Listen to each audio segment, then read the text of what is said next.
שמועה ישנה מספרת. בזמן שנפוליאון בונפרטה התהלך ברחובות העיר וינה, לפתע הוא שמע צעקות ויללות אשר בקעו מבית הכנסת של היהודים. נפוליאון התקרב וראה עשרות יהודים יושבים על הרצפה ובוכים. מדוע אתם בוכים? שאל נפוליאון. בית מקדשנו נחרב, ענה היהודי.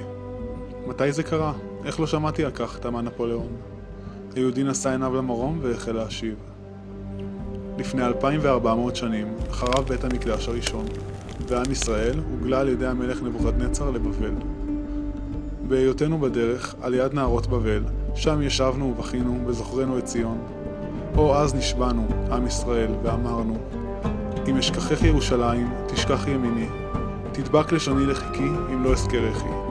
אם לא אעלה את ירושלים, על ראש שמחתי. ומני אז ועד היום, במשך יותר מ2000 שנה, כנסת ישראל נאמנה לשבועתה זו. ולא עבר יום שלא העלתה את זכרה של ירושלים.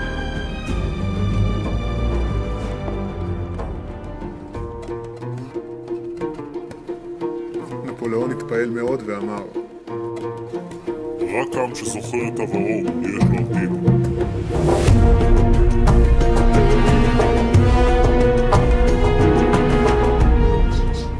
וואלה, בלי עבר אין עתיד. ואם לא נזכור מאיפה הגענו, אז איך נתקדם הלאה? תמיד אבא שלי אמר לי שקדימה זה אותיות קדם, וכדי לצעוד קדימה לעתיד חשוב מאוד להסתכל אחורה לאבא שלך. אתה מבין לשם מה אתה חי, אתה מבין לשם מה אתה נלחם, אתה מבין למה אתה נמצא פה. כל מי שהיו לפנינו קיוו וציפו לירושלים, ועכשיו שאני ואתה מגיעים לירושלים זה נראה מובן מאליו. לעומת זאת כאילו פעם שירושלים לא הייתה שייכת לנו, אנשים מתים רק להגיע לשם, מדברים עליה, חולמים אותה, חוזים אותה, ממש כמו אהובה שנשכחת למרחקים, זה ממש ככה. אנחנו צריכים להעריך את זה שאנחנו פה ולזכור איפה באנו. אם דיברנו כבר על העבר, כאילו זה מה שמניע אותנו בתור חיילים. העבר שלנו, זה שאנחנו יודעים שאנחנו חיים על הבית, כל הבסיס שלנו, כל האבא ואמא שלנו, הילדים שלנו, האנשים שלנו, כל המשפחה שלך שמה. זה מה שמחזיק אותך. אתה יודע שכל הזהות שלך בתור יהודי, זה תכלס.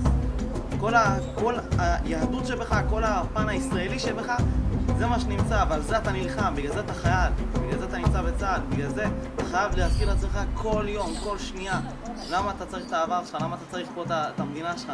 כי אתה עכשיו ממלא חזון שסבא שלנו וסבא רבא שלנו רוצה באמת לבקש. אנו, בתקופת ימי בין המצרים, צריכים לעצור לחשבון נפש ולהתבונן בעבר, אל תקופה שלפני 2000 שנה. חורבן בית המקדש לא רק מסמל את אובדן הבניין והלבנים, כי אם את אובדן הרוח, אהבת החינם, האחדות והאיחוד של העם היהודי. אנו חלק משרשרת ארוכה של דורות, שגם בזמנים קשים המשיכה את המורשת היהודית. דווקא החיבור לעברנו הוא זה שייתן לנו כוח, עוצמה ויתרון על אויבינו. חזקו ואמצו, חיילי צבא ההגנה לישראל, כי זכיתם להיות חלק משמעותי במורשת ישראל המתמשכת.